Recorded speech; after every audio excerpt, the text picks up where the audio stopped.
Google forms के बारे में एक बहुत कॉमन मिसकंसेप्शन है कि ये सिर्फ सर्वेज या ऑब्जेक्टिव टाइप असेसमेंट्स या टेस्टिंग के लिए इस्तेमाल किया जा सकता है, लेकिन गूगल फॉर्म्स को सब्जेक्टिव टाइप असेसमेंट्स या टेस्ट के लिए किस तरह से यूज़ किया जाता है और उसकी चेकिंग या मैनुअल चेकिंग जो ऑब्वियसली हमें करनी पड़ेगी वो किस तरह की जा सकती है, आज की वीडियो इसी बारे में है।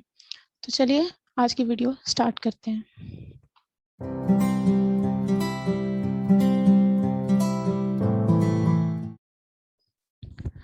सामने स्क्रीन पर इस वक्त एक गूगल फॉर्म नज़र आ रहा है जो मैंने ग्रेड 3 के लिए ज्योमेट्री की असेसमेंट बनाई है। ठीक है, इसमें सेक्शंस में डिवाइड कर दिया गया है। पहले सेक्शन में बच्चों को अपनी इंफॉर्मेशन, अपना नेम, आईडी, सेक्शन वगैरह चूज़ करना है। सेक्शन 2 से काम स्टार्ट होता है मल्टीपल चॉइस क्वेश्चंस का। ठीक है, सेक्शन 2 में मल्टीपल चॉइस क्वेश्चंस आपको कैसे बनाने हैं ये मैं प्रीवियस अपनी एक वीडियो में बता चुकी हूँ, उसका लिंक मैं डिस्क्रिप्शन में दे दूंगी, आप लोग वहाँ से देख सकते हैं।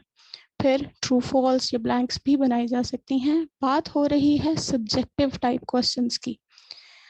लास्ट सेक्शन मैंने बनाया है गिव शॉर्ट आंसर्स का, जिसमें मैंने 2 क्वेश्चन ही फिलहाल रखे हैं जो कि सब्जेक्टिव टाइप हैं। इनके लिए मैंने ऑप्शन चूज किया है शॉर्ट आंसर का। अब सब्जेक्टिव टाइप आंसर्स में प्रॉब्लम ये होता है कि हम आंसर की नहीं दे सकते क्योंकि कंप्यूटर है, सॉरी टू से बट लकीर का फ़कीर है। हम जो भी आंसर की देंगे, अगर उस आंसर की से एक लफ्ज़ भी बच्चे ने आगे पीछे लिख दिया तो वो उसके लिए करेक्ट नहीं होगा और उसको वो गलत मार्क कर देगा। That is why subjective type questions को मैनुअल चेकिंग के लिए हम लोग रखते हैं कि बच्चा जब आपका स्टूडेंट जो है वो असेसमेंट अटेम्प्ट कर लेगा, फॉर्म सबमिट कर देगा, उसके बाद टीचर या टीचर्स जितने भी हैं वो उस सब्जेक्टिव टाइप क्वेश्चन को मैनुअली चेक करेंगे।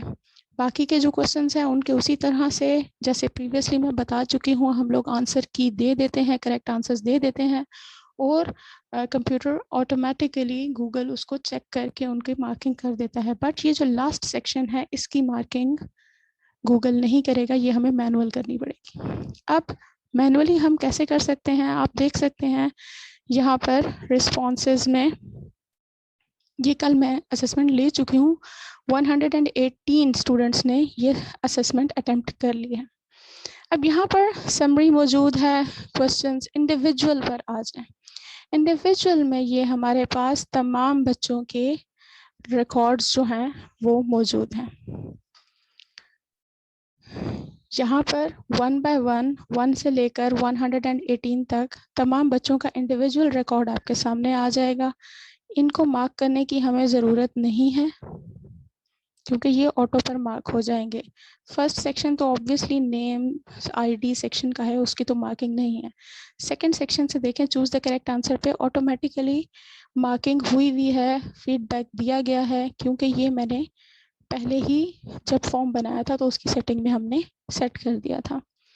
बात हमें करनी है सब्जेक्टिव टाइप की। देखिए सेक्शन सी जो ट्रू फॉल्स का था उसकी भी ऑटो पर मार्किंग हुई हुई है, बट सब्जेक्टिव टाइप में मार्किंग नहीं की गई थी, ये मैंने मैनुअली मार्किंग की है।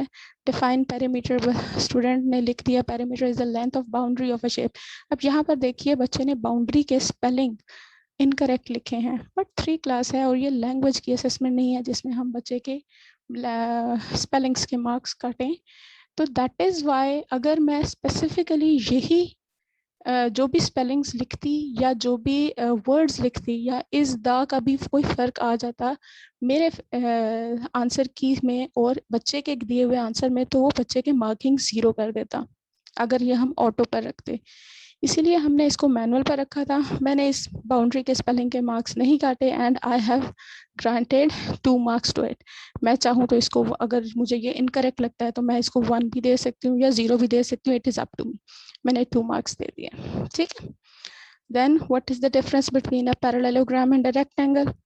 Parallelogram leans and rectangle stand straight. बच्चे का आंसर मुझे करेक्ट लगा तो I have given him 3 marks, right.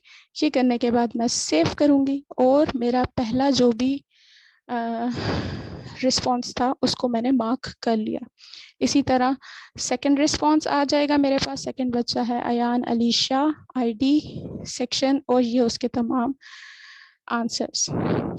Section 2 और 3 के आंसर्स देख लीजिए। अब ये देखिए ट्रू फॉल्स वाले सेक्शन में उसको 3 आउट ऑफ 5 पॉइंट्स मिले हैं, क्योंकि उसने ऑब्वियसली 2 क्वेश्चंस जो हैं वो गलत अटेम्प्ट किए।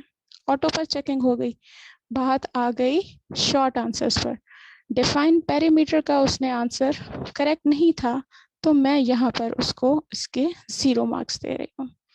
What is the difference between a parallelogram and rectangle? He only said parallelogram lean, but what about rectangle? Rectangle के बारे में उसने बात नहीं की। Okay, मैं इसको इसका 1 मार्क दे देती हूँ, but it is not the complete answer. That is why मैं इसको complete marks नहीं दे। ये करने के बाद मैं सेव करूँगी और सेकेंड पार्ट भी मैंने चेक कर लिया। अब बात ये है कि 118 रिस्पॉन्सेज हैं, इससे ज़्यादा भी हो सकते हैं depending on the size of your class. अब अगर हम 2 टीचर्स या 3 टीचर्स इस क्लास के ग्रेड 3 की मैथ्स ले रहे हैं, तो हम क्या करेंगे कि यहाँ से हम, जैसे लेट्स से हम लोग 2 लोग लेते हैं, मी एंड मिसेस शामीन, तो मैं क्या करूँगी, मैं कहूँगी कि 1 से लेकर 60 तक जो भी रिस्पॉन्सेज हैं उनको मैं चेक करूँगी। अब मिस शामीन को मैं यहाँ पर बना दूँगी एडिटर और या कोलैबोरेटर, और 61 से ऑनवर्ड जो है वो चेक करेंगे, वो चेक कर लेंगी, और उससे पहले तक मैं चेक कर लूँगी। इस तरह से हम 2 या 3 या 4 जितने भी लोग होते हैं उनको कोलैबोरेटर बनाकर डिवाइड कर सकते हैं कि 2 या 2 से ज़्यादा लोग भी जो भी इसकी मैनुअल चेकिंग है उसका हिस्सा बन सकें। सो आई होप आप लोगों को के लिए हेल्पफुल होगा ये चीज़ कि हम गूगल फॉर्म्स को यूज़ करते हुए सब्जेक्टिव टाइप असेसमेंट्स या टेस्टिंग भी कर सकते हैं, जिसके लिए हमें मैनुअल चेकिंग करनी होगी, और मैनुअल चेकिंग का तरीका भी आपको बता दिया गया है। अब यहाँ से स्प्रेडशीट कैसे बनानी है, रिस्पॉन्सेज कैसे बच्चों के साथ शेयर करने हैं, once all the assessments, all the responses are being checked and mark, आप यहाँ से यही स्प्रेडशीट बच्चों के साथ या तो इसको PDF में कन्वर्ट करके या फिर डायरेक्टली यही स्प्रेडशीट अपने स्टूडेंट्स के साथ उनके ग्रुप में शेयर कर सकते हैं, जिससे बच्चों को पता चल जाएगा कि उनके कितने मार्क्स हैं। That's all for today, guys. I hope this video was helpful for you. Comment section में ज़रूर बताइएगा आपको वीडियो कैसी लगी, और गूगल फॉर्म से मुतल्लिक कोई भी क्वेश्चन हो तो आप पूछ सकते हैं। Thank you so much for watching. अल्लाह हाफिज़।